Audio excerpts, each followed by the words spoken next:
Assalamualaikum warahmatullahi wabarakatuh. Selamat datang ke kelas Pendidikan Islam tahun 4 bidang adab, tajuk Jiran Sepakat Membawa Berkat bersama dengan Ustazah Amalina. Ustazah harap pada hari ini anak-anak murid Ustazah semua gembira, sihat dan ceria di samping keluarga yang tercinta. Baiklah, mari kita lihat objektif pembelajaran pada hari ini. Diharapkan pada akhir sesi pembelajaran, murid-murid dapat menyatakan maksud jiran dengan betul. Yang kedua, menerangkan hukum beradab terhadap jiran berdasarkan dalil dengan betul. Yang ketiga, menjelaskan hak-hak jiran dengan betul. Yang keempat, mengaplikasi adab berjiran dengan mencontohi kehidupan berjiran Rasulullah SAW dan menganalisis kepentingan adab berjiran yang menepati syarak. Jiran? Apakah yang dimaksudkan dengan jiran? Jiran ialah orang yang tinggal berhampiran dengan rumah seseorang dan disebut juga sebagai tetangga. Terdapat sebuah hadis yang menyatakan bahawa jiran ialah orang yang tinggal berhampiran dengan rumah kita dalam lingkungan 40 buah rumah di setiap sudut, sama ada daripada kiri, kanan, depan ataupun belakang. Dalil adab berjiran. An Abi Hurairah radhiyallahu anhu anna Rasulullah sallallahu alaihi wasallam qala man kana yu'minu billahi wal yawmil akhir fala yu'zi jarahu. Rawahu al-Bukhari wa Muslim. Maksudnya daripada Abu Hurairah radhiyallahu anhu bahawa Rasulullah sallallahu alaihi wasallam bersabda, sesiapa yang beriman kepada Allah dan hari akhirat maka janganlah menyakiti jirannya. Hadis riwayat Bukhari dan Muslim. Baiklah, seterusnya mari kita lihat hukum beradab dengan jiran. Berdasarkan hadis tersebut, dapat difahami bahawa seorang Muslim wajib beradab dengan jirannya tanpa mengira agama dan bangsa. Bahkan menyakiti jiran hukumnya haram dan berdosa. Hak jiran terbahagi kepada 3. Yang pertama, hak dari segi perbuatan. Yang kedua, hak dari segi percakapan. Dan yang ketiga, hak dari segi emosi. Jom kita lihat satu persatu.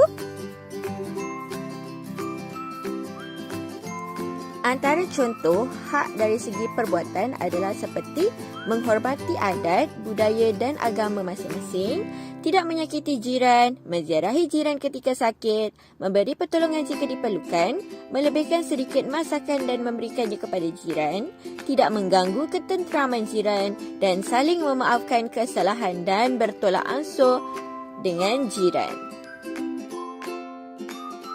Seterusnya mari kita lihat hak jiran dari segi percakapan dan juga emosi.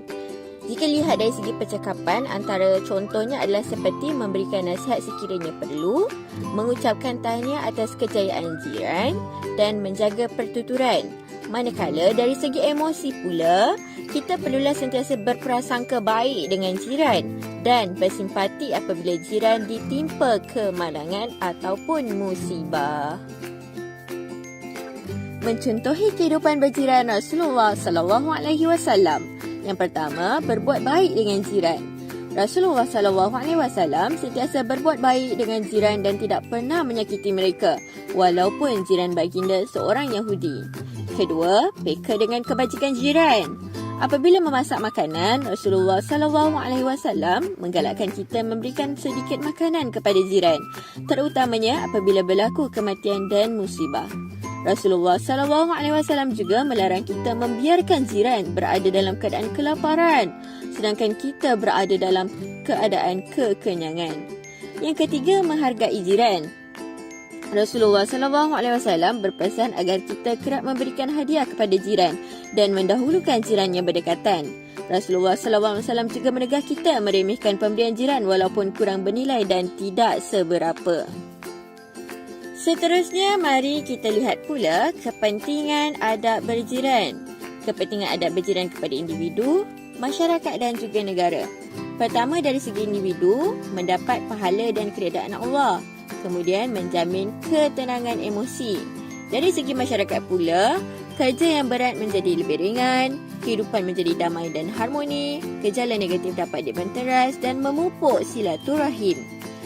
Kepentingan adab berjiran daripada segi negara pula dapat memajukan negara dan menarik kedatangan pelancong, serta ekonomi negara bertambah baik berbuat baik dengan orang yang mendiami rumah di sekeliling kita mendatangkan pelbagai kebaikan kepada diri kita, masyarakat dan juga negara kita yang tercinta.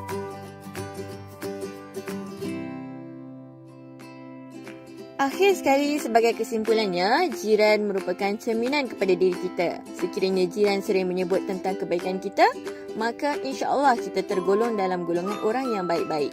Tetapi jika sebaliknya, maka berhati-hatilah dengan sikap diri kita. Sekian, itu sahaja pelajaran kita pada hari ini. Sehingga berjumpa dalam kelas yang berikutnya. Ma'assalamah wa ila liqa. Bye.